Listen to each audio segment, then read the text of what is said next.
पाकिस्तान में गंदम और प्याज की फसल की बर्बादी के बाद अब लगता है कि आलू की बारी भी खुदा न खास्ता आने वाली है, और अल्लाह ना करे कि ऐसे हालात पैदा हो जाएं, क्योंकि जो अभी तक हालात नज़र आ रहे हैं तो वो यही रुख इख्तियार करते चले जा रहे हैं। क्योंकि एक तो एक्सपोर्ट पर भी खासी कोई तवज्जो नहीं दी जा रही, और इंटरनेशनल लेवल पर भी जो है ना, जो एक्सपोर्ट के जो अखराजात हैं वो भी काफ़ी बढ़ चुके हैं, और जिसकी वजह से एक्सपोर्ट ने भी काफ़ी हद तक हाथ खींच लिया है। और हुकूमती इदारों ने भी इसी हवाले से अभी तक कोई वाज़ेह पॉलिसी उसकी तशहीर नहीं की गई जिसमें बतलाया गया हो कि जो है इस दफ़ा आलू हम इतने % जो है ना वो हम बरामद करेंगे, और इस वक्त कोई बहरान का ख़दशा नहीं है। तो हुकूमत की तरफ से भी ये सारे के सारी खामोशी जो है ना एक बड़ी मैनी खेज़ है, और किसान काश्तकार जो इन्वेस्टर हैं वो हुकूमत पाकिस्तान से और ख़ुसूसन पंजाब हुकूमत से ये भरपूर अपील भी कर रहे हैं, ये मुतालबा भी कर रहे हैं कि खुदारा इस तरफ तवज्जो कीजिए, ताकि काश्तकार जो पहले ही गंदम और प्याज की वजह से मर चुका है, पिस चुका है, तो कम से कम उन्हें इस तरह कुछ सांस आने का मौका मिले और वो आलू की फसल की बेहतर कीमत जो है वो इस वक्त वसूल कर सकें। असल में इसकी कुछ रेट कम होने की कुछ वजूहात भी हैं। एक तो कुछ अर्सा अफ़गान बॉर्डर बंद रहा, बहर अपना ये आलू नहीं जा सका, और पिछले साल की निस्बत इस साल भी जो है ना वो आलू की पैदावार ज़्यादा हुई है। पिछले साल तकरीबन 115 बोरी फी एकड़ के हिसाब से पैदावार हुई थी, जबकि लास्ट जो लेट काश्त हुई है उसमें 150 से लेकर 180 बोरी तक जो है ना वो रिकॉर्ड पैदावार देखी गई है, जिसकी वजह से अमूमन तलब के निस्बत उसकी जो रसद जो है वो बहुत ज़्यादा बढ़ गई है।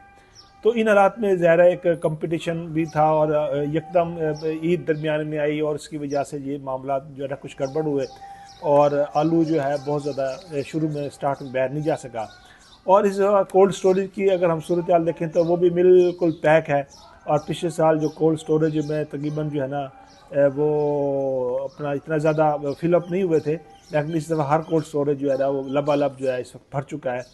और इसके बाद इसी तरीके से जो अब ज़ाहिर है जो अब तकरीबन 30% लोगों ने डेयरी की शक्ल में जो है ना दीपालपुर उकाड़ा यही साइड पर जो है ना आलू वो उन्होंने रख लिया था। और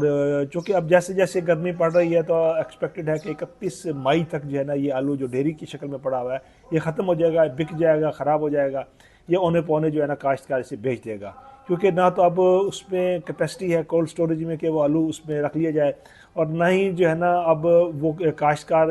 इस यानी कि उसका रेट जो कि 1200 फी बोरी के हिसाब से है तो उसे वो अपना अफोर्ड कर सके कि अपना उसमें कोल्ड स्टोरेज में वो रख सके।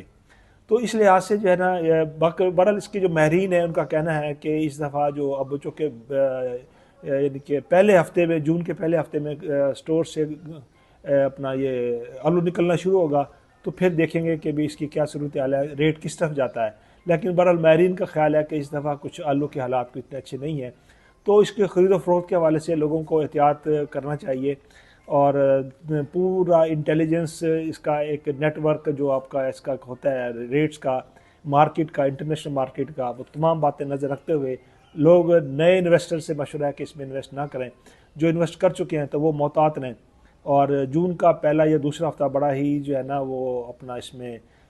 इसकी पोजीशन को मज़ीद वाज़े कर देगा, और हमारी काश्तकार हजरात की भी और आवाम की भी और पब्लिक की भी और तमाम लोगों की हुकूमत से मुतालबा है कि खुदारा इस तरफ तवज्जो कीजिए, ख़ास पर एक्सपोर्ट पर तवज्जो करें, ताकि मैक्सिमम आलू जो है वो निकले और इसका कुछ काश्तकारों को बेहतर और उनकी कमर सीधी हो जाए।